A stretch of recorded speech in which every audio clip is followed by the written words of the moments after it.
Anak, narinig mo ba ang nangyari kay Tutoy? Naku, ang aga niya magkakaanak.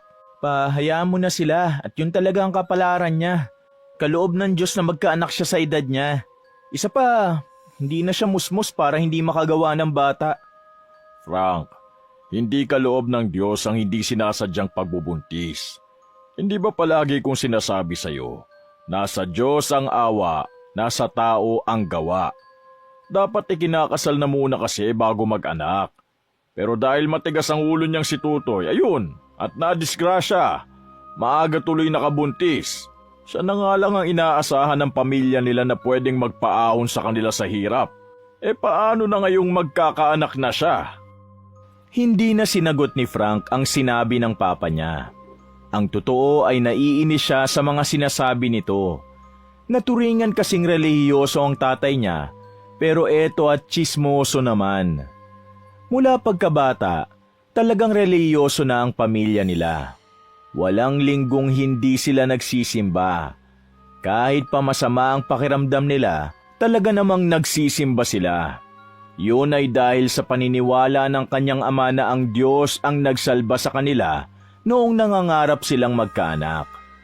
Miracle baby kung ituring si Frank dahil 10 taon na mula nang maikasal ang mga magulang niya ay hindi pa rin sila nagkakaanak. Mula lamang noong natuto silang magdasal at magsimba kada linggo, ay sakalang nagbuntis ang nanay niya. At matapos ngang manganak ng nanay niya, nasundan pa ng 2 mga kapatid. Kaya ikaw, sana ituloy-tuloy mo ang pagiging sakristan mo at maging pari ka para maging gabay ka sa pamilya natin. Anak, ikaw ang pag-asa namin. Huwag mo sana kaming bibiguin, ha? Opo, Papa. Huwag kang mag-alala at hindi naman ako susunod kay Tutoy. Hindi ko pa nga kaya maglaba ng damit ko eh. Maglaba pa kaya ng damit ng baby? Ang totoo niyan, hindi naman talaga gusto ni Frank na magsakristan at magseminaryo pagkatapos niyang mag-aral ng senior high school. Nasa huling taon na siya ng senior high at sa susunod na taon ay plano na ng mga magulang niya na magseminaryo siya. Pero wala yun sa loob niya. Ang totoo ay nangangarap din talaga siyang magkaroon ng girlfriend kagaya ng mga kaibigan niya. Kaya lang, hindi niya magawa dahil natatakot siya sa magiging reaksyon ng kanyang mga magulang sa oras na sumuway siya. Ayaw niyang ma-disappoint ang mga ito. Matapos siyang kwentuhan ng papa niya tungkol kay Tutoy, tumuloy na siya sa paglabas ng bahay nila para pumasok sa eskwelahan. Sa gate pa lang ng eskwelahan, sinalubong na kaagad siya ni Mark, ang best friend niya. Frank, malapit na birthday mo ah. Anong ganap? Magluluto ng pansit si Mama. Punta ka sa bahay para makikain ng pansit. Pansit? 18 ka na at pansit lang ang handa mo? Di pa rin ba tayo makakatikim ng alak sa birthday mo? Naku Mark, sa tingin mo ba papayagan ako ni Papa? Baka banggitin ko pa lang ang salitang alak, sinapok na ako nun. Biro lang.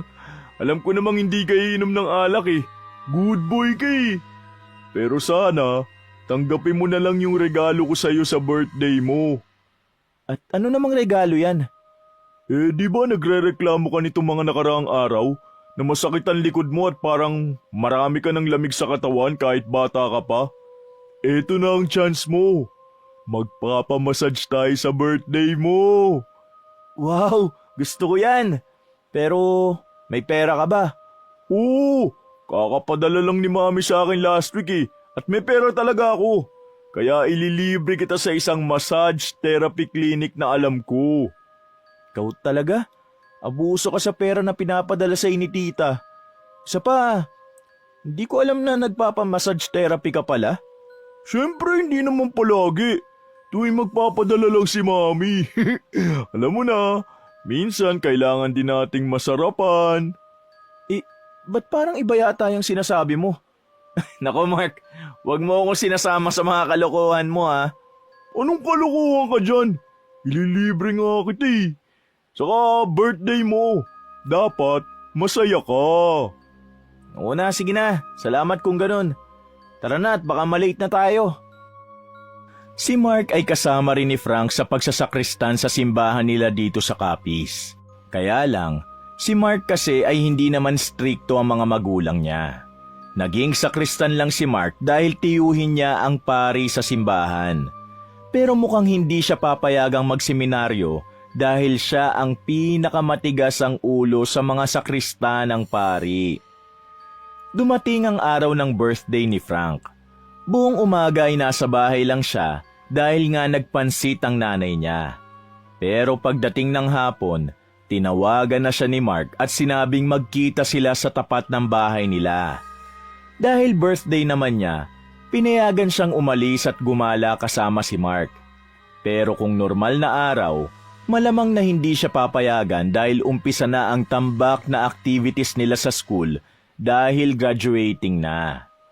Sigurado kang hindi kalukuhan tong gagawin natin ha? Talagang uupakan kita kapag hindi pala tumasahe. Masahe nga, parang niluloko ka naman eh. Mukha ba ako manluloko? Kailan ka pa hindi nagmukhang manluloko? Ay grabe siya oh. Di wag na lang tayo tumuloy. Akma sanang babalik na si Mark pero pinigilan siya ni Frank. Ito naman, di ka naman mabiro. Masaya nga ako na may regalo ka sa akin ngayong birthday ko no. Pero sana pinera mo na lang. Baka mas ma-appreciate ko pa. Alam mo, para sa magpapari na gaya mo, mukha kang pera.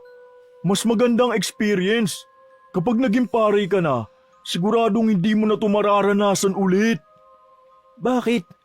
Hindi na ba ako pwede magpamasahe kapag pari na ako? Siyempre, magiging busy ka na sa kakasermon. Dapat yata ikaw magpari. Ang galing mo manermon eh. Napailing na lamang si Frank at saka sila nagpatuloy sa paglalakad. Panay ang kwentuhan nila habang nasa biyahe patungo sa klinik na sinasabi ni Mark. Ito ang unang pagkakataon na pupunta talaga si Frank sa isang klinik para lang magpamasahe. Noong huling nagpamasahe siya ay nung hinilot siya dahil nagkapilay siya. Hindi niya nga lang alam kung masahe rin ba ang tawag sa hilot pero parang ganun lang din naman ang ginawa noon. Pagkarating nila sa klinik, kaagad na kinutuban si Frank pagpasok pa lang. Hindi naman sa judgmental siya pero ang babaeng nasa reception ay may makapal na makeup at ang suot na damit ay halos luwa na ang cleavage. Alam niyang hindi siya dapat maging judgmental pero hindi niya maiwasan. Di ba dapat naka-uniform ang mga staff? Bakit parang iba yata yung uniform? Parang pang-hostess. Uy Mark, sure ka bang matino ang mga masahista dito? Baka mamaya ibang masahe palang ginagawa nila. Basta, pumunta ka na nga rin sa kwartong binigay sa atin. Ha? Magkaiwalay tayo? Oo, alam ano mo magkasama tayo. Sige na, pumunta ka na doon. Ito ang susi oh. Nag-aalangan man, dumiretso na siya sa number ng kwarto na nakalagay sa susi na ibinigay ni Mark. Nang makita niyang pumasok na si Mark sa kwarto na para rito, doon lang niya binuksan ang kwarto namang para sa kanya at pumasok sa loob. Hindi pa man siya nakakapasok sa ganitong klaseng klinik, nakikita niya naman ang ganitong itsura ng kwarto sa mga pelikulang napapanood niya, kaya naman hindi siya nag-alangan na baka pinagtitripan lang siya ni Mark. Naupo lamang siya sa may sofa na naroon at hinintay ang magmamasahe dahil hindi niya alam ang gagawin. Ilang saglit lang ay bumukas na ang pinto at pumasok ang isang magandang babae. Mukha itong bata. Siguro kung tatansyahin ay kaedad niya. Working student ba to? Yun ang tanong niya sa isip niya. Good evening, sir. I'm Regine. Ako po ang massage therapist mo for today. Nakangiti pang bati nito. Mukha rin namang normal ang itsura ng dalaga. Nakauniforme ito na pangmasahista, kaya agad siyang tumayo. Mabuti na lang at maayos ang uniforme nito, hindi kagaya nung babae sa reception na mukhang hostess. Ah, salamat at dumating ka na. Ready na po ba kayo, sir? Oo. Siyempre, alangan namang magpahintay pa ako sa'yo. Kung ganon, maghubad na po kayo, sir, kung ready na kayo. Tapos simulan na natin. Ha? Teka, ano? Bakit ako maghuhubad? First time niyo po ba, sir? Oo. First time kong pumunta rito. Ano kasi, sinama lang ako ng kaibigan ko. Mukhang hindi po kayo na-inform sa mga dapat gawin. Di bale, sir, tutulungan ko na lang po kayo.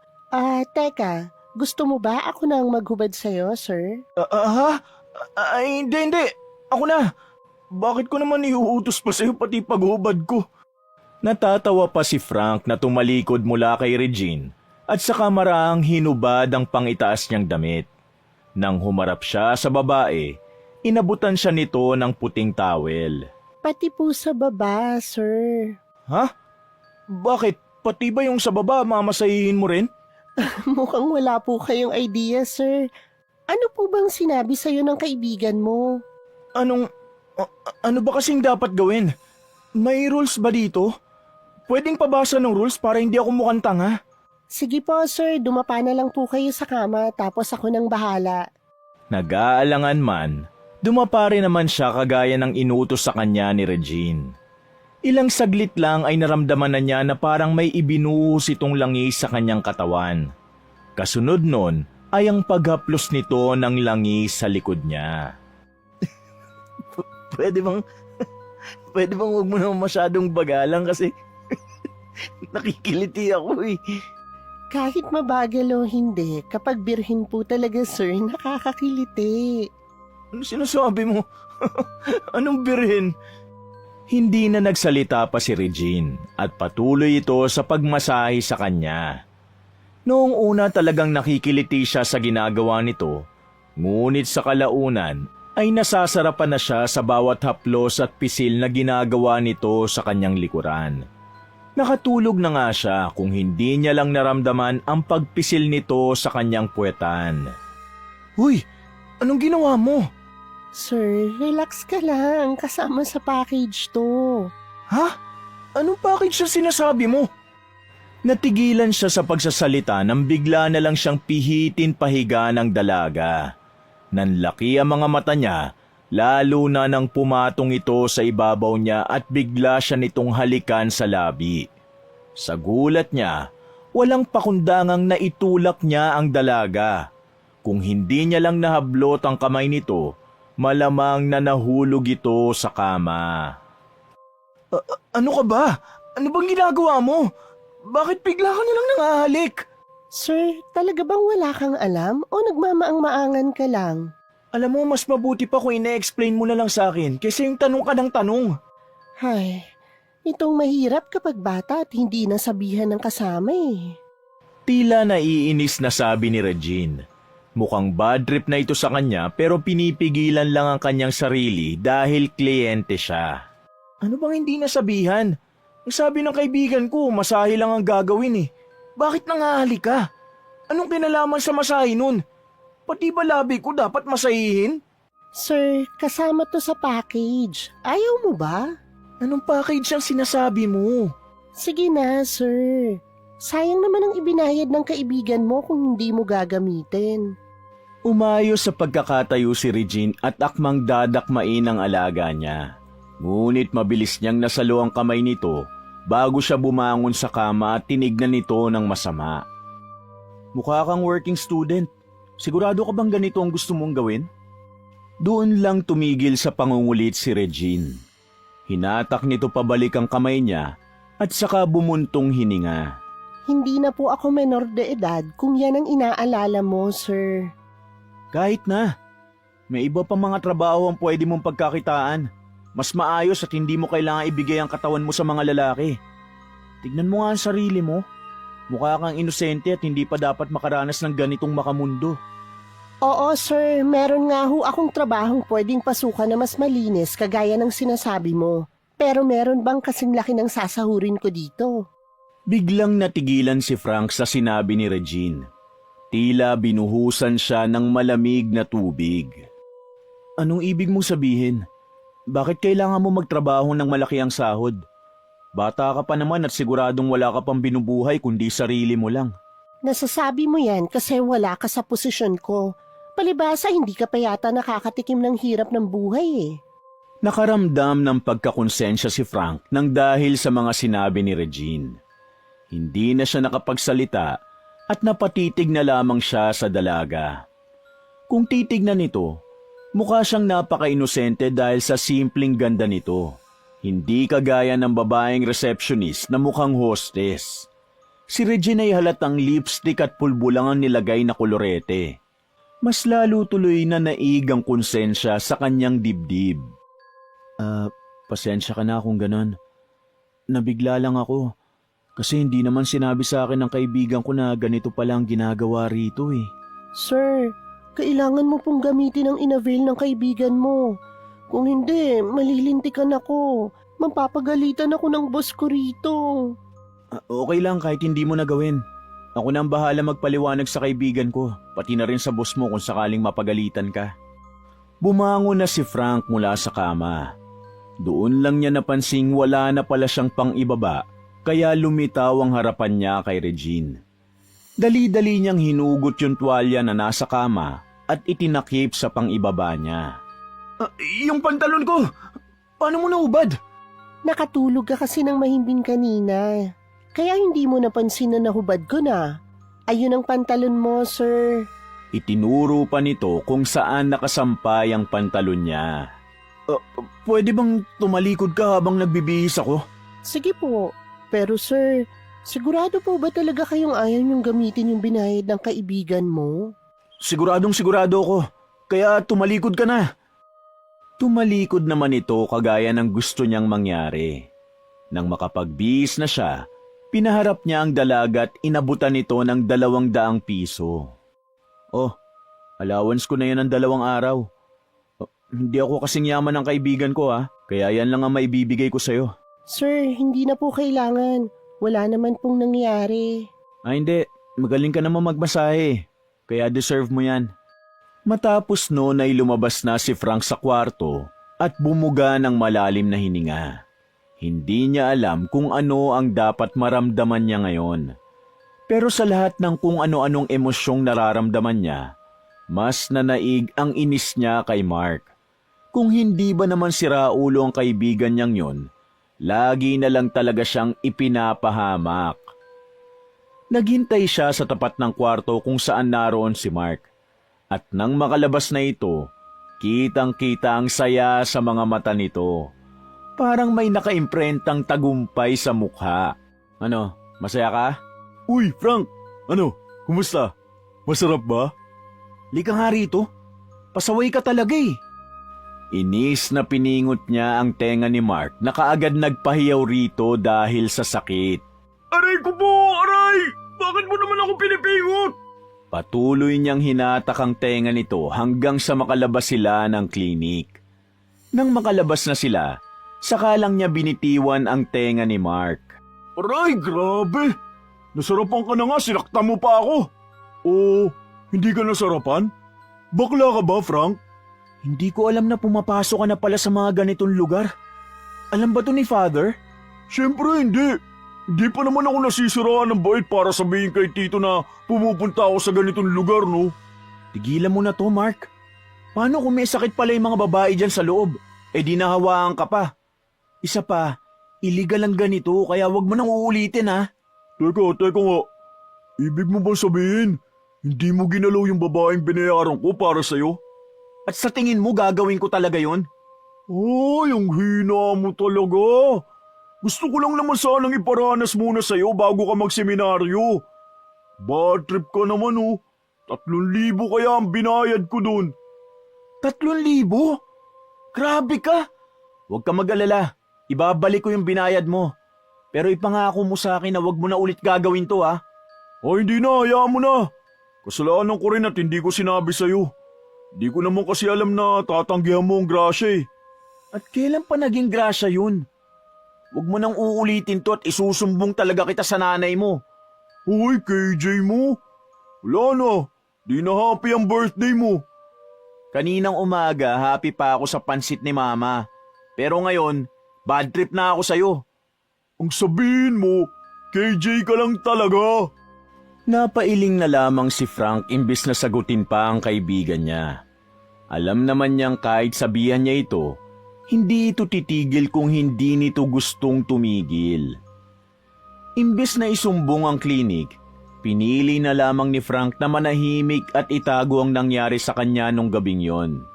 Iniisip niya rin kasi na kung sakaling isusumbong niya yon, kawawa si Regine kung mawawalan ito ng trabaho.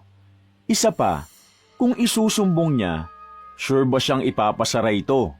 Kaya minabuti na lang niyang ipagsawalang bahala kaysa makialam.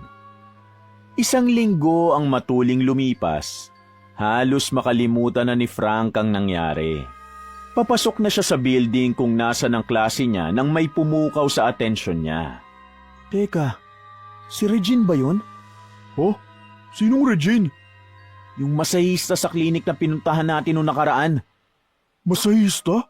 Regine ang pangalan? Meron bang estudyanteng nagmamasahe dun? Parang nasa 20 anyos naman halos lahat ah. Sigurado akong siya yun. Teka, dyan ka lang. Uy, anong? Teka lang, Frank! Hindi na niya pinansin si Mark at nagmamadali ng sinundan ng direksyon kung saan pumasok si Regine.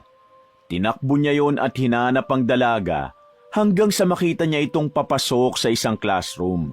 Mabilis na hinila niya ang braso nito at pinihit paharap sa kanya. Regine? Tama ako. Ikaw nga. Sir? Anong ginagawa mo rito? Dito ako nag-aaral. Senior high school at nasa huling taon na. Dito ka rin pala nag-aaral? Mukhang gulat na gulat si Regine na makita siya. Kaagad siya nitong hinatak palayo sa classroom hanggang sa makapagtago sila sa ilalim ng hagdan. Huwag mo na ako ulit kakausapin sa susunod. Ha? Teka, hindi kita maintindihan. Sir, alam kong pinagtitripan mo lang ako. Pero please lang, gusto kong makapagtapos ng pag-aaral. Gusto kong mabuhay ng mapayapa habang nag-aaral ako rito. Nagtatrabaho ako sa gabi para buhayin ng maliit ko pang kapatid at ang lasenggo kong tatay. At para na rin suportahan ang pag-aaral ko. Kung may konsensya ka, sana wag mo nang ipagkalat ang tungkol sa lihim kong trabaho. Saglit siyang napanganga sa sunod-sunod na sinabi ni Regine at napatango siya ng marahan. Oo naman, bakit ko naman ipagkakalatan tungkol sa trabaho mo? Hindi naman ako ganun kasama, no? Mabuti naman, sana hindi na tayo ulit magkasalubong. Wait, bakit parang kasalanan ko pang nagkasalubong tayo rito? Ikaw ang nakikiusap pero bakit parang ako ang dapat umiwas?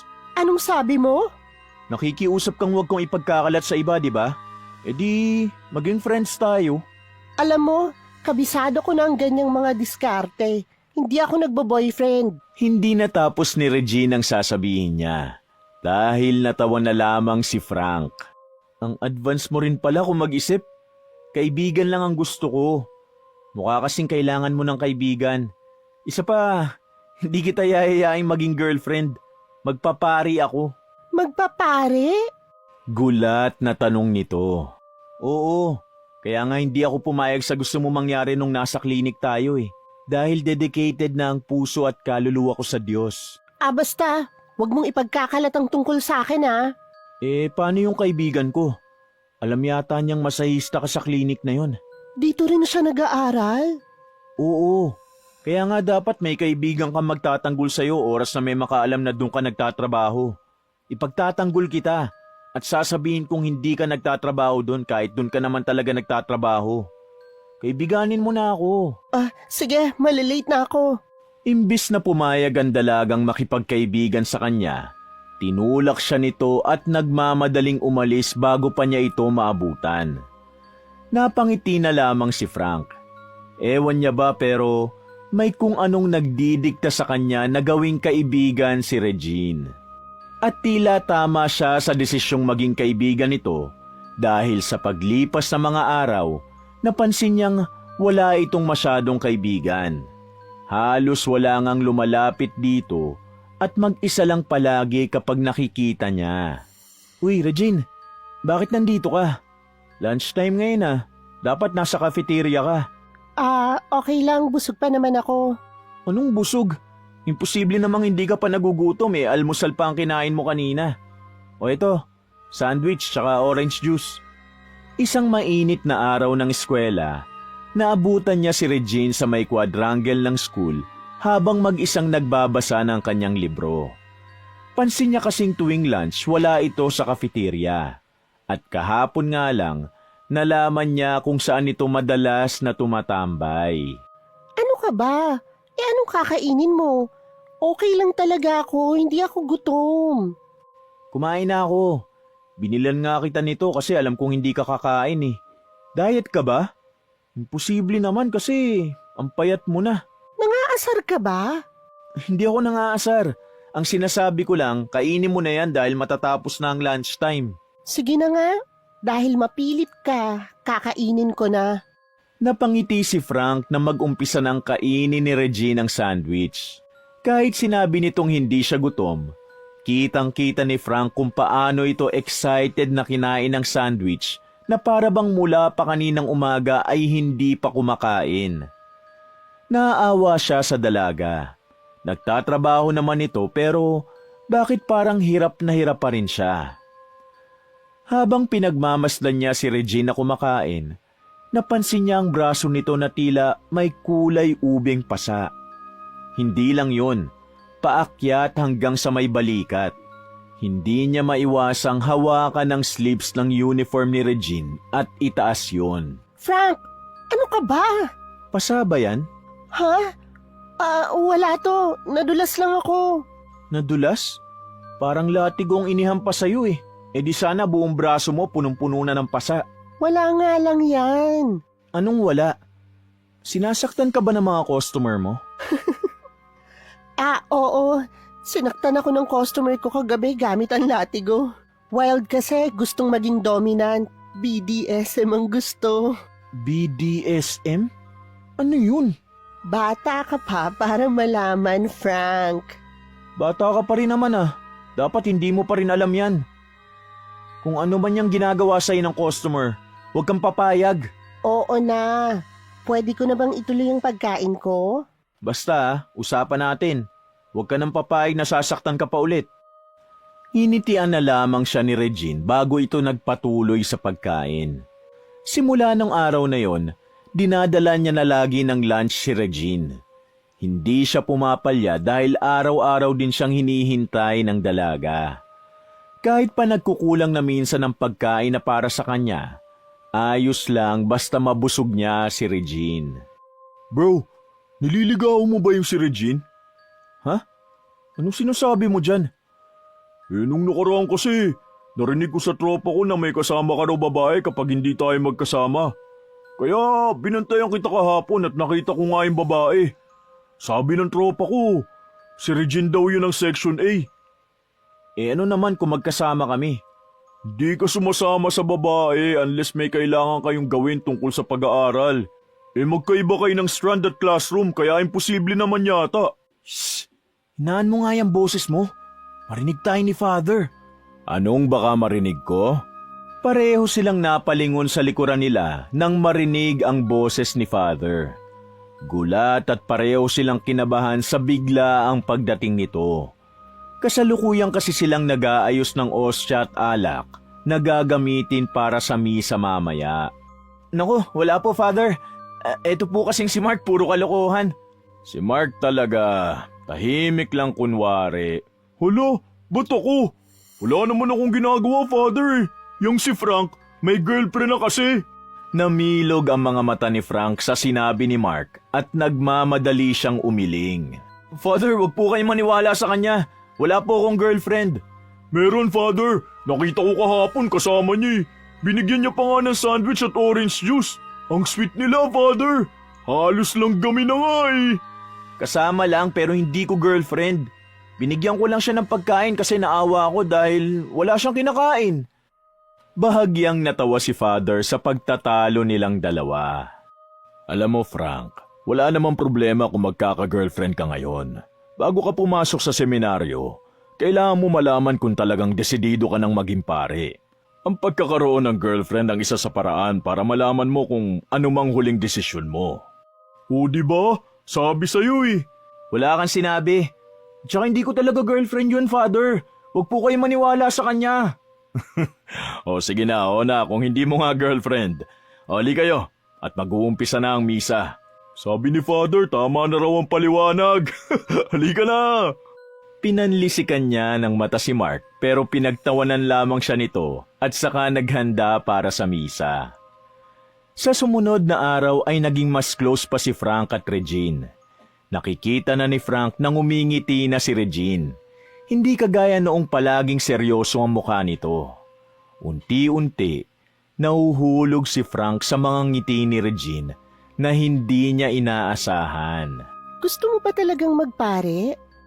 Natigilan si Frank sa pagsagot sa assignment niya nang itanong yun ni Regine. Kasalukuyan silang nasa loob ng library at gumagawa ng assignment. Gusto ng mga magulang ko eh. So, hindi mo gustong magpare? 10 taong hindi magkaanak si nanay at tatay bago nila ako nabuo. Noon kasi, hindi sila pala simba. Pero nung pang 10 taon at hindi pa rin nabubuntis si mama, ayun, nagsimula na silang mamanata sa simbahan. At nung ginawa nila yun, nabuntis ang mama ko sa akin. Nung pinanganak ako, nabuntis ulit kaagad si mama. Kaya naman, ang gusto nila, magpari ako. Parang ang laking responsibilidad naman yan. Pero gusto mo naman talagang magpare, di ba? Hindi mo pa nasasagot ang tanong ko. Hindi ko alam eh. Wala pa akong calling kagaya nung sinasabi sa akin ni Father. Hindi pa ako kinakausap ng Diyos. Ganun ba? So, ibig sabihin, may chance na hindi ka tumuloy sa pagpapare. Oo, pwedeng hindi nga. Teka, bakit mo naman naitanong? Nilingon siya ni Regine. Sakto namang paglingon niya rito, nakatingin din sa kanya ang dalaga. Bumilis ang kabog ng dibdib niya nang matitigan ang magaganda nitong mga mata. Ngayon lang niya natitigan ng ganito kalapit si Regine. At masasabi niyang napakaganda talaga ng dalaga. Ilang saglit silang nagkatitigan bago na unang umiwas ng tingin si Regine at ibinaling ang atensyon sa notebook niya. Wala naman. Curious lang ako. Yun lang ang sagot ni Regine pero umasa siya. Umasa si Frank na sana ay pareho silang dalawa ng nararamdaman. Alam niyang may hindi magandang trabaho si Regine at kailangan niyang maging pare pero hindi niya pa rin maiwasang mahulog sa dalaga. Noong gabing yun, naglakas loob na pumunta si Frank sa may massage therapy clinic para magpamasahe kay Regine. Alam niyang para siyang tanga sa gagawin niya, pero sabik siyang magkasama pa sila ng mas matagal. Kahit wala silang ibang gagawin, basta magkausap lang sila o mabawasan ng customer niya na gagawan siya ng masama. Nang makapasok siya sa loob ng klinik, nagmamadali siyang dumiretso sa receptionist. Handa na sana siyang ubusin ang ipon niya mula sa 3 buwan niyang allowance, pero nang magbabayad na siya, nakita niya si Regina papasok sa loob ng kwarto kasama ang isang matandang lalaki. Natigilan siya roon. Hindi siya nakapagsalita. Sorry po. Hindi ko na itutuloy ang pagpapamasahe. Nag-text kasi ang nanay ko eh. Pinapauwi na ako. Nagalit pa yung receptionist pero nagmamadali na siyang lumabas. Pagkalabas niya sa klinik, nagtago muna siya sa gilid ng poste at saka bumuntong hininga. Sobrang sakit ng nararamdaman niya. Masakit sa kanyang makitang nakangiti si Regine kasama ang ibang lalaki. Ibang lalaking alam niya kung ano ang gagawin sa kanya sa oras na pumasok na sila sa kwarto. Naninikip ang kanyang dibdib dahil doon. Ilang oras din siyang naghintay doon bago matapos ang trabaho ni Regine. Wala na siyang pakialam kung ilang beses lang tumatawag ang nanay niya. Ilang beses lang din niya itong pinapatayan ng tawag. Regine! Frank, anong ginagawa mo rito? Kanina pa kita iniintay. Ganitong oras pa lang labas mo rito sa klinik. 3:00 na ng madaling araw. Delikadong oras na to para sa mga babae. Hindi na iwasan ni Frank ang pagkainis sa tono ng pananalita niya at mukhang napansin niyo ni Regine. Bakit nagagalit ka? Matagal na akong nagtatrabaho rito at sanay na ako sa oras ng uwi. Sino bang hindi magagalit? Delikado ang ginagawa mo. Isa pa, baka magkasakit ka sa paiba-ibang lalaki gabi-gabi. Di ka ba nag-iisip? Itigil mo na ang trabahong to, Regine. Bakit ka ititigil? Anong karapatan mo para patigilan ako sa trabahong bumubuhay sa pamilya ko? Itigil mo na. Regine, maawa ka sa sarili mo. Pwede naman sigurong ibang trabaho na lang ang gawin mo eh. Iwan mo na ang tatay mo at dali mo na lang ang kapatid mo. Hindi pa pwedeng manghihingi ka ng tulong sa mga kamag-anak mo, imbis na ganito ang trabaho mo? Frank, teka nga. Hindi ka naman dating ganito eh. Ang sabi mo, wala kang pakialam sa kung anumang trabaho ko. Pero bakit parang ngayon ganyan ka na? Ngayon ba may paki ka na? Kasi kaibigan mo ko. Matagal na akong may pake, hindi lang kita masabihan dahil natatakot akong baka hindi mo na ako kausapin. Pero ngayon, parang dapat magsalita na ako. Kahit magkaibigan pa tayo, hindi ka dapat nakikialam sa kung ano man ang ginagawa ko. Buhay ko to. Hindi ko alam kung ano pa bang paliwanag ang sasabihin ko sa'yo. Pero please, itigil mo na. Para sa akin. Para sa'yo? Bakit? Ano ba kita? Gusto kita, Regine. Itigil mo na to. Gusto kita at ako nang bahala sa'yo sa oras na tumigil ka rito. Saglit na natigilan si Regine. Mukhang nabigla ito nang marinig ang sinabi niya. Pero ilang saglit lang din ay nakarecover ito sa pagkabigla. Bahagyang natawa ang dalaga. Hindi ba't magpapari ka? Yan ang gusto ng mga magulang mo para sa'yo, kaya yun ang sundin mo. Wala kang karapatang gustuhin ako, Frank. Regine, kaya kong wag tumuloy sa seminaryo kung gusto mo. Itigil mo lang ang trabahong to. Hindi, Frank. Kung titigil ako sa trabahong to, sa tingin mo, paano kami mabubuhay? Ano ang pangtutustos ko sa pag-aaral ko?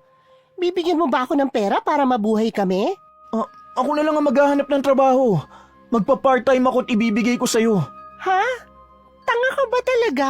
Tanga na akong tanga. Pero talagang gusto kita. Makinig ka nga, Frank. Kung hindi ka natutuloy sa pagsaseminaryo, sa tingin mo ba hindi magagalit ang mga magulang mo? Baka palayasin ka pa sa inyo. Wala na akong pakialam kung palayasin nila ako. Pagkatapos ano, kapag wala na tayong makain, iiwan mo ko kagaya ng ginawa ng nanay ko sa akin? Hindi ako kagaya ng nanay mo. Gagawin kong lahat para hindi tayo humantong sa ganun. Huwag mo kong gawing tanga. Sa umpisa lang madali, Frank. Sa umpisa lang din kinaya ni tatay. Wala ka bang nikatiting na nararamdaman para sa akin, Regine? Kung meron man, masyado pa tayong bata para intindihin ang nararamdaman nating dalawa. Mas marami pang mas makabuluhang bagay ang dapat pagtuunan ng pansin kaysa sa lecheng pag-ibig na gusto mo. Sa pagkakataong yon, tila sinampal si Frank ng katotohanan. Hindi na siya nakasagot kasi hindi niya na alam kung ano pa ang sasabihin. Imbes na sagutin pa si Regine, nagpasya na lamang siyang tapusin ang kung anumang pagkakaibigang meron silang dalawa. Dahil alam naman niyang sa umpisa pa lang, hindi na kaibigan lang ang gusto niya kay Regine. Akala ni Frank mahihirapan siyang iwasan si Regine sa school. Pero naging sobrang dali nun dahil sa loob lang ng isang linggo, hindi niya ito nakita. Para bang iniiwasan din siya nito. Ang totoo ay nasasaktan din siya, pero mas minabuti niyang kimkimin na lang yun ngunit nang mapadaan siya sa classroom nito at nakita siya ng teacher ni Regine, doon na siya kinabahan. Isang linggo na raw kasing hindi pumapasok si Regine. Bro, nakikita mo ba si Regine? Ha? Di ba kayong close? Bakit sa akin mo tinatanong? Nagkasamaan kasi kami ng loob nung nakaraan linggo eh. Kanina lang nung napadaan ako sa classroom nila, tinanong ako ng teacher niya kung alam ko raw ba kung bakit hindi pumapasok si Regine. Hindi pumapasok? Di ba kasama sa with honors yun? Kapag hindi siya pumasok, siguradong babagsak ang grades niya. Ilang araw na rin bang hindi pumapasok? Isang linggo na. Isang linggo na rin mula nung nagkasamaan kami ng loob. Kaya nga nag-aalala ako kasi baka ako pala ang dahilan kung bakit hindi siya pumapasok. Ano ba kasing dahilan kung bakit kayo nag-away? Pinapatigil ko na siya sa pagtatrabaho niya doon sa massage therapy clinic. Natigilan si Frank sa sasabihin niya nang ma-realize niyang hindi nga pala dapat niya sabihin yun kay Mark dahil secret lang nila ni Regine ang tungkol sa bagay na yon. Teka, nagtatrabaho si Regine bilang masahista? Huwag mo sabihin dun sa pinuntahan natin. Huwag mo sasabihin kahit kanino ha. Sa atin lang to. Ibig sabihin, totoo nga. Oo, pero sikreto lang. Siya yung babaeng nagmasahe sa akin nung pumunta tayo dun sa klinik. Ay putya, totoo talaga? Tama pa lang narinig ko sa'yo nung unang sinabi mo. Sabi mo kasi mali ka lang ng pagkakasabi. Grabe, destiny pala. Ibig sabihin may nangyari talaga sa inyo? Kasi parang di ka makamove on eh. Kulit mo? Wala nga talaga nangyari. Di ko siya pinatulan. Hindi lang dahil ayoko, kundi dahil kita mo naman si Regine, mukhang inosente. At saka naaawa ako sa kanya eh. Bata pa siya para gawin ang bagay na yun. Alam mo, mukha lang inosente yun, pero wild pala. Kita mo nga si Tutoy, 18 pa lang nakabuo na kaagad. Huwag mo nga siyang pagsalita ng ganyan. Okay.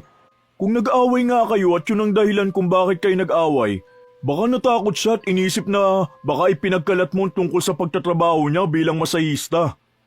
Baka nga. Ano kayang pwede kong gawin kung ganon? Di tawagan mo, o kaya naman i-text. Pag di umubra, di punta mo sa klinik. Alam mong hindi ko siya mapupuntahan. Busy tayo ngayon sa nalalapit na final quarter exam. Ay oo nga no. Di tawagan mo na lang.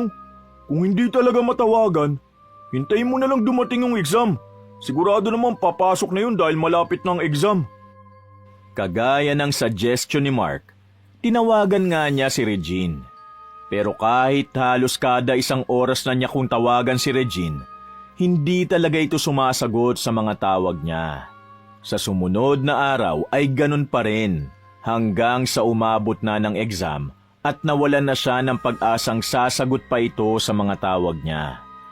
Plano niyang puntahan na lamang si Regine sa klinik na pinagtatrabahuhan nito pagkatapos ng kanilang exam. Ngunit bago pa man ang araw na yon, isang balita ang bumulabog sa kanya. Frank! Huy! Tulog ka pa ba? Mabilis na katok mula sa pinto ang gumising kay Frank. Naiiritang bumangon siya mula sa kanyang kama at saka dumiretso sa pinto para pagbuksan si Mark. Ang aga mo namang mambulabog. Sabado ngayon ah. Putik, kanina kakagising ko lang din.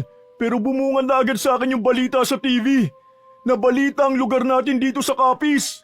Oh, anong balita naman yan na para kang natataranta? Paano hindi ako matataranta? Sa massage therapy clinic na pinagtatrabahuhan ni Regine ang balita. Kaagad kumabog ng mabilis ang dibdib ni Frank nang dahil sa narinig niya. Nanlamig ang buo niyang katawan. Hindi siya kaagad nakasagot. Nakatitig lang siya kay Mark habang nagpapatuloy ito sa pagkukwento. May natagpuan daw na patay sa klinik. Wakwakan siya ng lalaki. Bukod pa ron, na-raid na ang klinik at nalaman ng mga illegal na gawain. Ano? Ibig mo ba sabihin, kasama si Regine sa nahuli? Yun ang hindi ko alam. Putik, bakit hindi mo inalam? Teka, magbibihis lang ako at pupuntahan ko. Ha? Bakit mo naman pupuntahan? Wala ka namang kinalaman dun. Kailangan ko malaman kung ano nangyari kay Regine. Kaibigan ko siya. Putya naman oh. Anong sinasabi mo? Baka mamaya madamay ka pa. Hindi ako madadamay. Pupuntahan ko siya kahit pigilan mo ko. Di ko naman sinabing pipigilan kita. Pero... Ay naku, bahala ka. Kapag napahama ka dyan, lagot ka kay tito at tita. Bakit naman ako mapapahamak? Gusto ko lang namang malaman kung kumusta si Regine at kung hindi ba siya nadamay. Bahala ka sa buhay mo. Basta binalaan na kita ha. Bakit ba parang takot na takot ka? Kasi ayoko mang maging tunog parang oldies ha.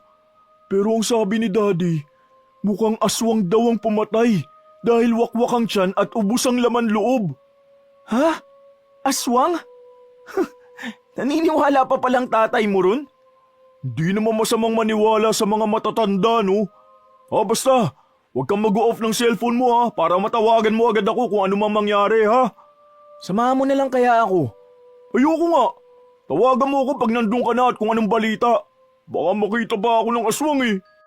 Napailing na lamang si Frank at nagbihis na. Hindi na siya nag-abalang maligo dahil natataranta na siya. Natatakot siyang baka kasama si Regine sa na-raid lalo na't nasa tamang edad na si Regine at pwede na itong makulong. Kaya yun ang inaalala niya. Nang makarating siya sa klinik, Maraming crime scene do not cross tape na nakapaligid. At may mga pulis din na nag-iimbestiga sa lugar. May mga duguring nakakalat sa labas ng pinto na para bang dinaan doon ng patay. Sobrang lakas ng pagtibok ng puso ni Frank sa dibdib habang inililibot ang tingin sa paligid para maghanap ng pwedeng makausap dahil sigurado namang hindi siya papapasukin. At kung papasukin man siya, wala na roon si Regine. Sir, excuse me po. Pwede po ba magtanong? Ano itatanong mo, bata? Kung hindi mahalaga, umalis ka na. Busy kami rito. Sir, kaibigan ko po kasi yung isang nagtatrabaho dyan. Yung maputi at mahabang buhok, sir. Teka, eto bang tinutukoy mo? Pinakita ng pulis ang hawak niyang cellphone at nakita niya ang ID picture ni Regine. Mas tumindi ang kaba niya dahil nakilala kaagad ng pulis ang tinutukoy niya. Opo sir, kaibigan ko po siya. Ilang araw na po siyang hindi pumapasok sa school eh. Ang alam ko po, dito siya nagtatrabaho. Bala ko nga po sana siyang puntahan kasi tinatanong na siya sa akin ng teacher niya. Pero ito naman po ang nabalitaan ko. Alam mo ba kung anong klaseng massage clinic to? Ilang saglit nag-alangan si Frank kung aamin ba siya o hindi. Pero sa huli, para hindi siya mapagsuspetsahan, umiling na lang siya. Basta ang alam ko lang, dito daw po siya nagpa-part-time bilang masahista. Ang clinic na to ay nakarehistro bilang business na massage therapy clinic. Pero may illegal na ginagawa pala ang clinic na to. Ang kaibigan mo, isa siya sa nagbibigay ng aliw at serbisyo dito. At isa siya sa main suspect. Pero mukhang siya nga talagang suspect dahil sa lahat ng pinagsususpetsahan, siya lang ang nagtago. Pinaghahanap na rin namin siya pero hindi siya mahanap. May alam ka bang pwedeng pagtaguan niya? Ha? Parang imposible naman po yatang siya ang pumatay, sir. Mabait po ang kaibigan ko. Hindi niya magagawang pumatay ng tao. Siya nga ang bumubuhay sa pamilya nila eh. Kaya siguro pumayag siyang maging bayaran kapalit ng aliw dahil sa hirap ng buhay nila. Pagkatapos papatay pa siya ng tao. Alam mo bata, masyado ka pang musmos para malamang hindi porke mukhang inosente ang tao, hindi na kayang pumatay. Ngayon, kung wala kang alam sa kinaroroonan ng kaibigan mo, pwede bang umalis ka na rito? At nakakastorbo ka sa trabaho namin. Pero sir, imposible po talagang siya ang pumatay. Hindi na niya natapos ang sasabihin niya nang isa pang pulis ang pumigil sa kanya at nagpalayo mula sa crime scene. Hindi na napigilan ni Frank ang mapaiyak sa tindi ng kaba at takot na si Regine ang main suspect sa krimen na ito. Umiiyak na ilang beses niyang tinawagan si Regine pero hindi talaga ito sumasagot. Hindi niya rin naman alam kung saan ang bahay nito kaya wala siyang ideya kung saan niya ito hahanapin. Ngayong nangyari ito, na-realize ni Frank na hindi pa pala niya ganoong kakilala si Regine. Na kahit ilang buwan na silang magkaibigan, marami pa pala siyang hindi alam. Imbes na hintaying sumagot sa tawag si Regine, umuwi siya at pinuntahan na lamang si Mark para yayain na tulungan siyang hanapin ang babae. Putik, bakit ba ako pumayag na samahan ka sa paghahanap ng main suspect?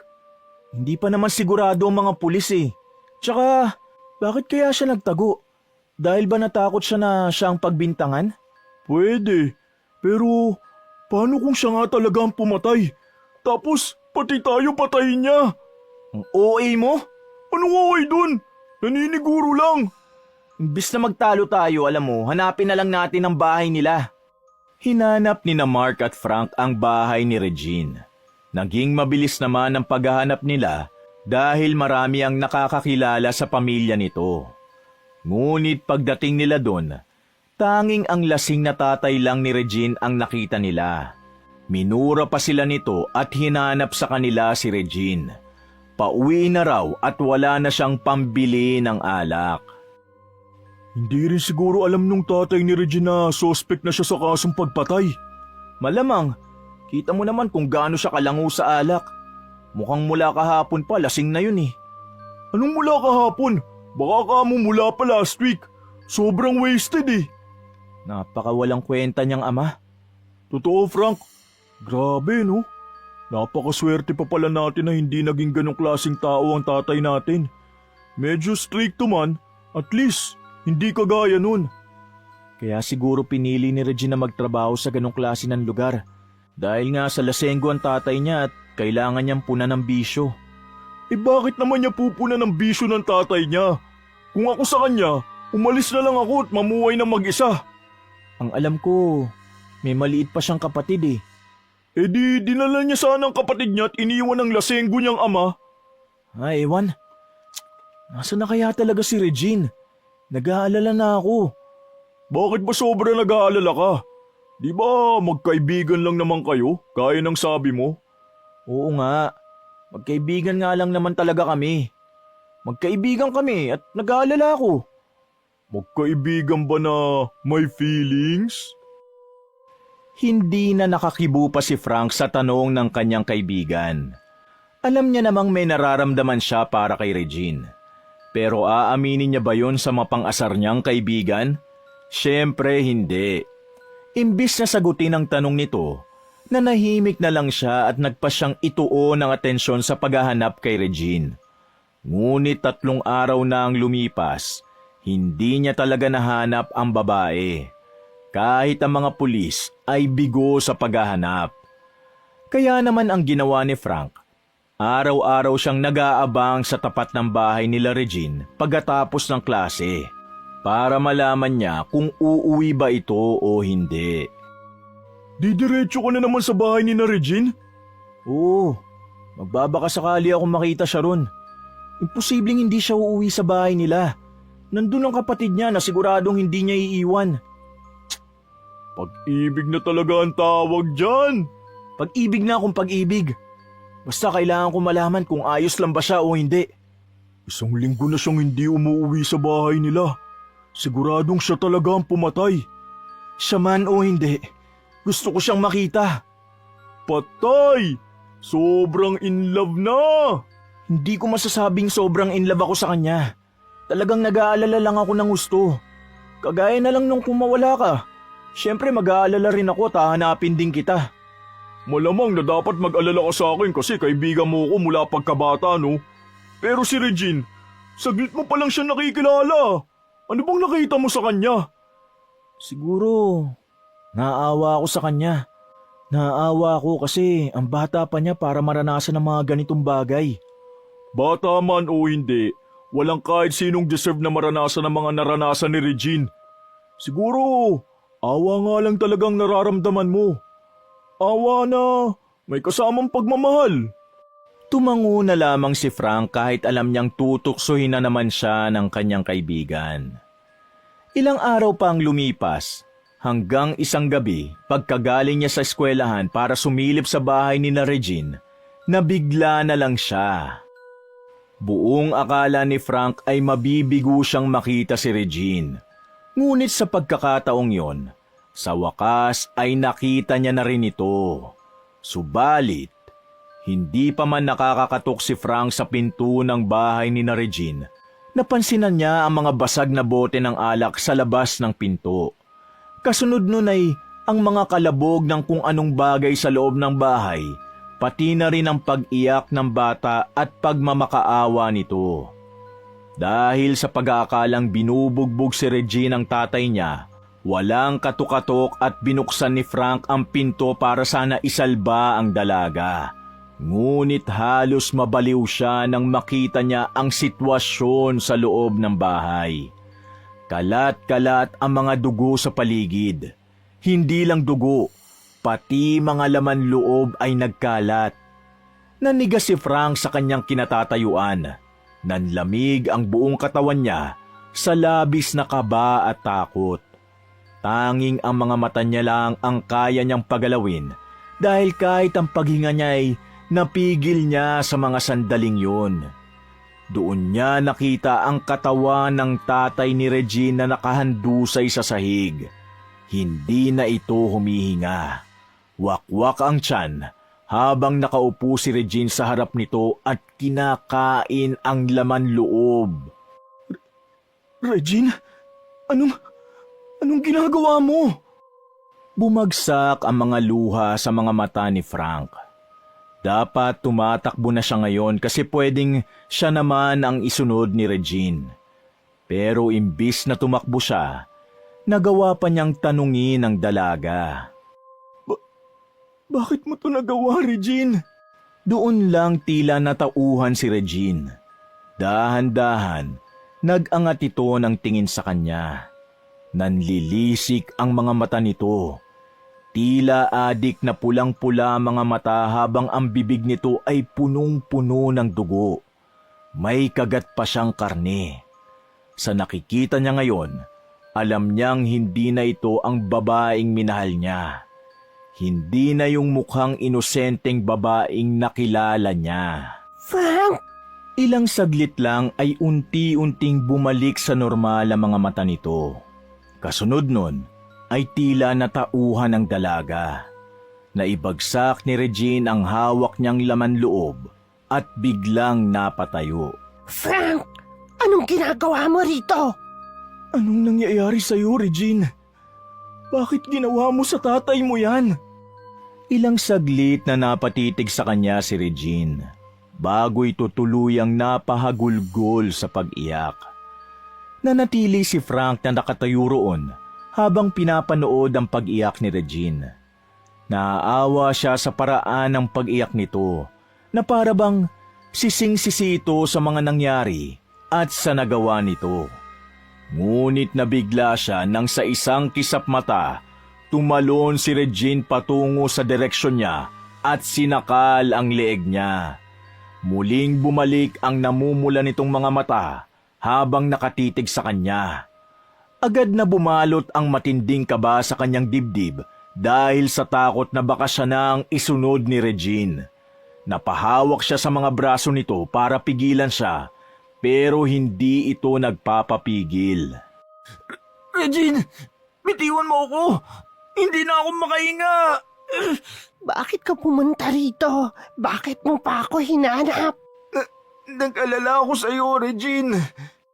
Tila pinipigilan ni Regine ang kanyang sarili. Nagbabago-bago ang itsura nito. Nagiging normal, tapos bumabalik din sa nakakatakot nitong itsura. At dahil doon, nagawa ni Frank na itulak si Regine. Itali mo ako, Frank! Itali mo ako! At bakit ko naman gagawin yun? Hindi ko magagawang itali ka! Itali mo ako bago pa ako mawala sa sarili! Doon lang natauhan si Frank.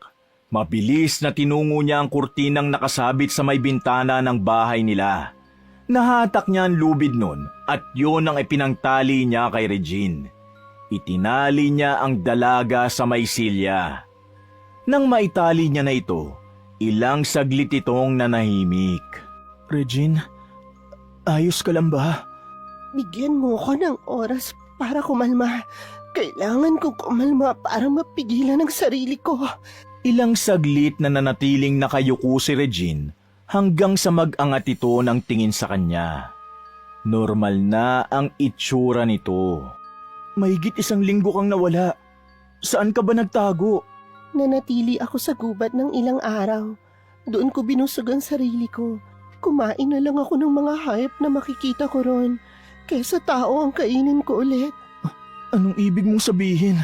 Kung ano man ang narinig mo sa balita, ako ang totoong nagwakwak ng tiyan noong lalaki sa may klinik. Noong minamasahe ko siya, nakaramdam ako ng matinding pagnanasa na kainin siya. Natikman ang laman loob niya. Akala ko guni-guni ko lang, pero hindi ko na malaya na punong-puno na pala ako ng dugo. Busog ako at wakwak na ang tiyan ng lalaking kliyente ko. Hindi. Sabihin mong nagbibiro ka lang, Regine. Mas gusto ko sanang isang malaking bangungot na lang to sa akin, Frank. Pero hindi. Dahil totoo to. Kung ano man ang nagawa ko talaga. Nasaksihan mo kung anong ginawa ko sa tatay ko. Hindi ko na yun maitatanggi pa. Pero paano nangyari to, Regine? Parang imposible namang bigla mo nalang gustuhin kumain ng tao. Bago ito nangyari, isang matabang babae ang sumugod sa akin dito sa bahay. Galit na galit siya at sinabi niyang ako raw ang kabit ng asawa niya. Dahil sa tindi ng galit niya, sinabihan niya akong gagawin niya akong aswang. Sa pilitan niya akong pinalunok ng isang itim na bato. Nalunok ko yun dahil tinakpan niya ang bibig at ilong ko para hindi makahinga. Pagkatapos nun, 1 linggo nang hindi maganda ang naging pakiramdam ko. Gabi-gabi na lang akong inaapoy ng lagnat. Kaya hindi ako nakapasok sa trabaho. Hanggang nung araw na nagawa ko ang krimen, naging malakas bigla ang katawan ko. Naging malakas ako pero kapalit pala ay ganitong pagnanasa. Ang pagnanasang kumain ng laman ng tao. Kahit pigilan ko ang sarili ko, naglalaway ako. Hindi alam ni Frank kung ano ang isasagot niya kay Regine. Habang pinoproseso pa niya ang mga naririnig niya mula sa dalaga, nakatulala lang siya at hindi makapagsalita. Hindi siya makapaniwala na pwedeng mangyari ang ganito. Ang maging aswang kahit hindi naman ginusto ng isang tao. Frank, ilabas mo ang kapatid ko rito sa bahay at tumawag ka na ng mga pulis. Isusuko ko ang sarili ko kung yun lang ang paraan para mapigilan kong pagkahayok ko sa laman ng tao. Pero Regine, hindi ba pwedeng iluwa mo na lang ang itim na bato? Hahanap tayo ng paraan. Subukan nating maganap ng albularyo. Oo, tama, albularyo. Para mailuwa mo ang batong ipinalunok sa'yo. Huli na ang lahat. Kahit mailuwa ko pa ang bato na yun, hindi na mababago nun na nakapatay na ako ng 2 tao. Kaya isusuko ko na lang ang sarili ko. Pero, paano ang kapatid mo? Paano siya mabubuhay nang wala ka? May mga kamag-anak pa kami na pwedeng mag-alaga sa kanya. Sila na ang bahala. Teka Regine, alam mo ba ang pwedeng maging kapalit ng hinihiling mong yan? Alam ko at nakahanda ako. Hindi, sandali lang. Baka may magawa pa tayo. Baka may maisip pa tayong ibang paraan bukod dito. Wala na, Frank. Gustuhin ko man, hindi na maibabalik ang buhay ng mga taong kinain ko. Ayoko rin umabot sa puntong pati ang kapatid ko o ikaw ay mabibiktima ko na rin. Kaya sundin mo na lang ako. Dapat nang matapos to ngayon din. Hindi, gagawa ako ng paraan. Iisip ako, kahit na ano para mabuhay ka at huwag kang mawala. Tama na, Frank. Sapat ng isa ka sa dahilan para tigilan ko ito. Salamat at naging mabuti ka sa akin. Hindi man tayo nabigyan ng ganun kahabang oras para magkakilala pa, pero naging masaya ko na nakasama kita. Kaya lang, alam nating pareho na hindi tayo pwedeng mabuhay sa ganito. Kahit kailan, hindi na tayo mabubuhay ng normal. Lalo at alam mo na ang tungkol sa tunay kong pagkatao. Kahit mahirap, tatanggapin ko kung ano ka. Lalaban ako para sa'yo. Please lang, huwag kang sumuko. May maiisip pa tayo. Hanggang dito na lang, Frank. Huwag na nating ipilit. Sige na, ilabas mo na ang kapatid ko. Bago pa ulit bumalik ang pagnanasa ko sa laman ng tao. Mas maraming madadamay kung hindi ko pa isusuko ngayon ang sarili ko. Sige na, Frank. Parang awa mo na. Sige, kahit masakit sa akin, gagawin ko. Pero itong tandaan mo, hindi ko gagawin to dahil nasusuklam ako sa'yo o nagagalit ako. Gagawin ko to para sa ikabubuti ng lahat. Paalam. Maraming salamat. Masaya akong makilala ka. Paalam, Frank. Salamat sa masasayang alaala. Salamat rin sa pinakita mong pagmamalasakit sa akin sa kabila ng katayuan ko sa buhay at nalaman mong totoong pagkatao ko. Paalam, Regine. Mahal na mahal kita. Kahit nalabag sa loob ni Frank, sinunod niya ang inutos ni Regine. Kinuha niya ang kapatid nitong 8 taong gulang na nagtatago sa loob ng kanilang kwarto. Tinakpan niya ang mga mata nito para hindi makita ang karumal-dumal na krimeng nagawa ng ate niya. Matapos niyang mailabas ang kapatid ni Regine, agad siyang tumawag sa mga pulis at nireport ang nangyaring insidente. Maya-maya pa'y nagdatingan na ang mga pulis at tumambad sa kanila ang karumal-dumal na krimen. Naabutan nilang nakahandusay ang tatay ni Regine sa sahig. Frank! Putik! Ito na nga bang sinasabi ko eh! Nagmamadaling tumakbo palapit sa kanya si Mark nang makarating ito sa bahay ni na Regine. Tinawagan niya ito matapos tawagan ng mga pulis dahil sa pagkataranta niya. Mark, si Regine, siya nga talaga ang pumatay dun sa lalaki. Siya rin ang pumatay sa sarili niyang tatay. Ano ba kasi sinabi ko sa'yo? Nagtago siya. Ibig sabihin may nagawa siyang masama. Una pa lang alam mo na yan eh, pero ayaw mo lang tanggapin. Akala ko natakot lang siya. Nakausap ko siya. May isang matabang babae raw ang dumating dito sa bahay nila at pinakain sa kanyang isang itim na bato. Naging aswang siya, Mark. Aswang na si Regine. Napaiyak na naman si Frank dahil sa labis na sakit na nararamdaman. Ang sakit lang isipin na ang babaeng minahal niya ay isa ng aswang ngayon. Hindi niya lubos maisip na makakasaksi siya ng ganitong klasing pangyayari. Umaasa siyang isa lang masamang panaginip ang lahat. Pero hindi. Totoo ang lahat ng yun. Si Regine mismo ang aswang at ang pumatay dun sa lalaki sa masaihan. Ganon din sa sarili niyang ama. Naku, dito sa atin, talagang may mga aswang na ganyan ang ginagawa. Narinig ko na sa lola ko ang tungkol dyan, pero hindi ko akalain na totoo pala. At kay Regine pa. Ano sa tingin mo? Maniniwala kaya mga pulis kapag sinabi natin na ganun ang nangyari? Na hindi naman niya ginusto maging aswang at napilitan lang siya? Hindi naman natin malalaman kung hindi natin maririnig mismo sa pulis. Ilang saglit pa ay lumapit sa kanila ang isa pang pulis. Yun din ang pulis na kumausap kay Frank nung iniimbestigahan pa ang krimeng nangyari sa massage clinic. Ito naman ang nagtanong sa kanya ngayon ng tungkol sa nangyari. Bata, ano nangyari dito? Nakita mo ba kung paano niya pinatay ang tatay niya? Nakita ko lang po na kinakain niya na ang laman loob ng tatay niya. Pero hindi ko po nakitang aktual na pinatay niya, sir. Huwag niyo naman pong ikulong si Regine, oh. Hindi naman niya ginustong kainin yung tatay niya eh. Wala siya sa matinong pag-iisip. Bata, ang totoo, hindi na bago sa amin ang mga ganitong pangyayari. Matagal na kami nakakakita ng ganitong kaso dito sa lugar natin sa Capiz.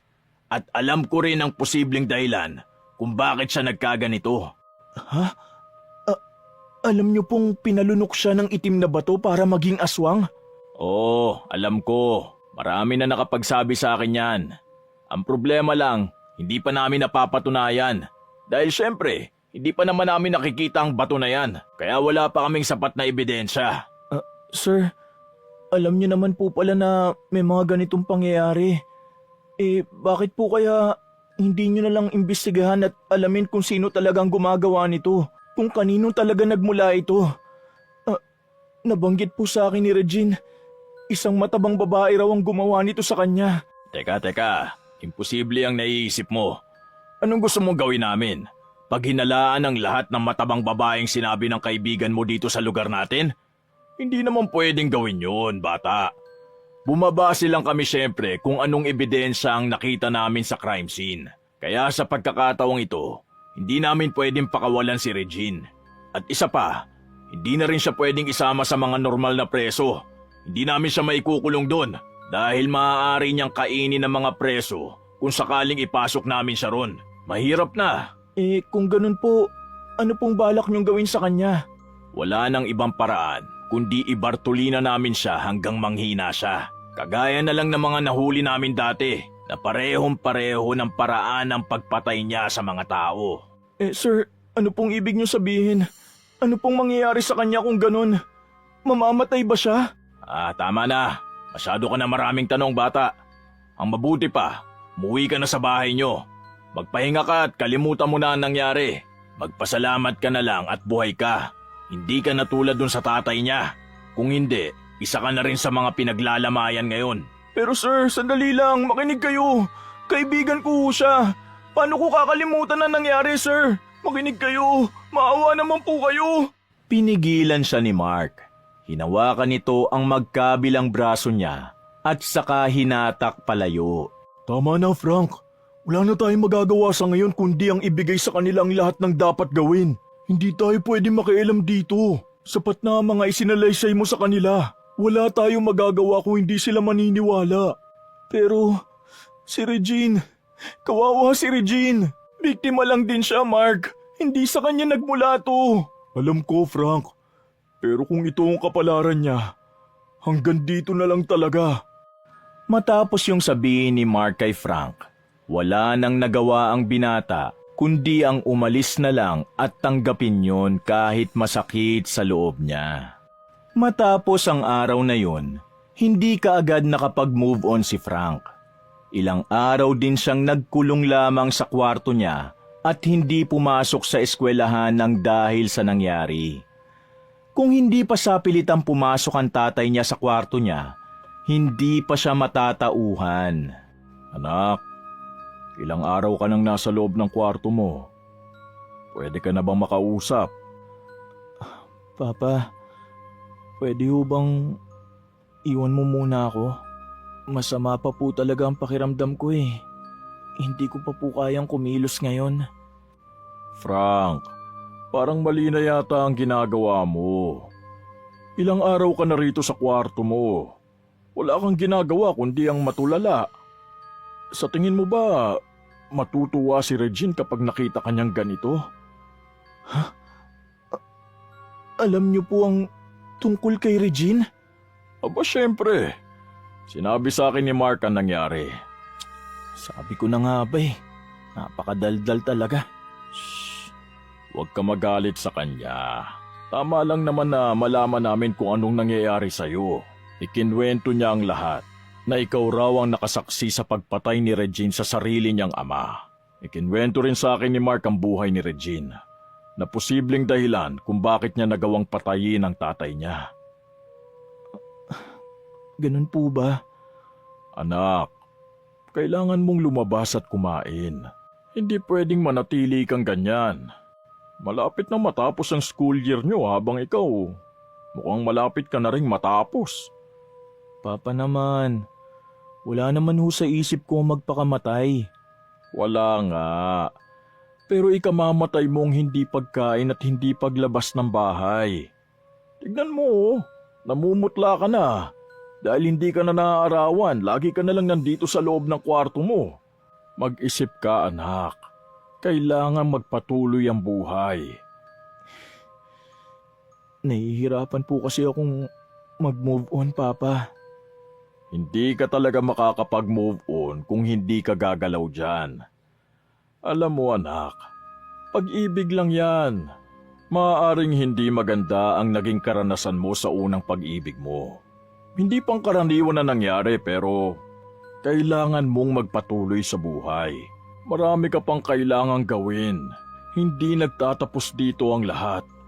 At higit sa lahat, hindi pa sira ang buhay mo, anak. Pero yung kay Regine po, oo. Pa, kalooban pa rin po ba ng Diyos ang nangyari sa kanya?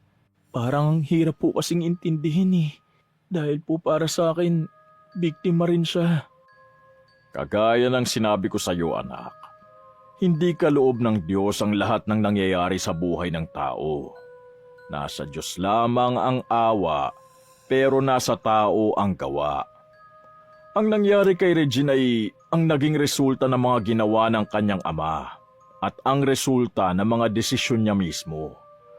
May pagkakataon siyang wag gawin pero ginawa niya pa rin. Pero hindi ba kung Diyos ka, dapat pigilan mong mangyari ang mga ganong bagay? Ang buhay may dalawang bumabalanse, Frank.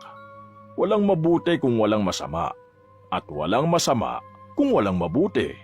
Sige ganito, kapag iisa lang ba ang paa mo, makakalakad ka ba ng maayos? Hindi po. Oh, yan ang sinasabi ko sa'yo. Kaya nga anak, tumayo ka na riyan at mag-move on. Ang akala ni Frank, tsismoso lang talaga ang tatay niya. Pero heto't kaya rin palang magbigay ng advice. Nang dahil sa mga sinabi ng tatay niya, natauhan siya at tuluyang nag-move on sa mga nangyari. Sinabihan din siya ng tatay niya na pwedeng wag niya nang ituloy pa ang pagpapari. Pero sa huli, pinili niyang ituloy ang pagseseminaryo para maging pari. Para kay Frank, Ang maging pari at magsermon sa mga nagsisimba tungkol sa mga bagay na natutunan niya sa buhay ay ang gusto niyang maging papel sa mundo. 1 taon ang mabilis na lumipas matapos ang nangyari. Nagsimula na si Frank sa pagseseminaryo, dala ang alaala ng insidenteng yun. Nag-confess siya sa pari patungkol sa mga naranasan niya. Frank, salamat at kaya mo nang ikwento ang lahat ng mga nangyari. Natutuwa ako na sa wakas ay kaya mo nang harapin ang madilim mong nakaraan. At ganon din ang susunod na bahagi ng buhay mo. Opo, Father. Sa totoo lang po, matagal ko rin talaga tong kinimkim. Napakahirap po at napakabigat sa loob. Huwag ka nang mag-alala ngayon, Frank. Dahil kung ano man ang nangyari sa kaibigan mo, tapos na at hindi na siya mahihirapan. Teka, Father. Ano pong ibig niyo sabihin? Hindi ko po yata maintindihan. Ganito ang nangyari. Huwag ka sanang mabibigla, ha? Nakausap ko ang pulis na nag-imbestiga ng kaso ni Regine noong nakaraang taon. Nung nakaraang buwan lang din, pumanaw na si Regine matapos niyang mailuwa ang batong sinasabi mo. Kasalukuyan nilang iniimbestigahan ang tungkol sa mga aswang pero mananatiling top secret ang tungkol sa bagay na to. Dahil iniiwasang huwag malaman ng taong bayan na magiging resulta sa takot ng mga mamamayan. Hindi na iwasan ni Frank ang mapaluha. Dahil kahit na 1 taon na ang lumipas, tandang-tanda niya pa rin ang nangyari. Siguro nga, mas maiging sumakabilang buhay na siya, Father. Siguro nga, mas maiging magpahinga na siya kaysa danasin ang matinding pagsubok ng buhay.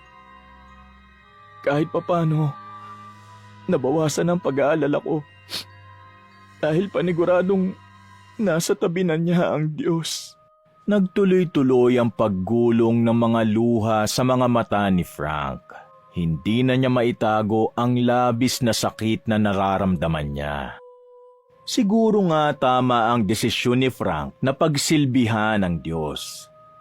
Dahil ang Diyos ang gagabay sa mga taong gusto niyang pangalagaan at protektahan. Wakas! Mga kapatid, naiibigan niyo ba ang ating kwento? Maraming salamat ha. Kung hilig niyo rin ang mga kwentong pag-ibig, pakisuportahan naman ang isa ko pang channel, ang Mr. Love Tagalog Story.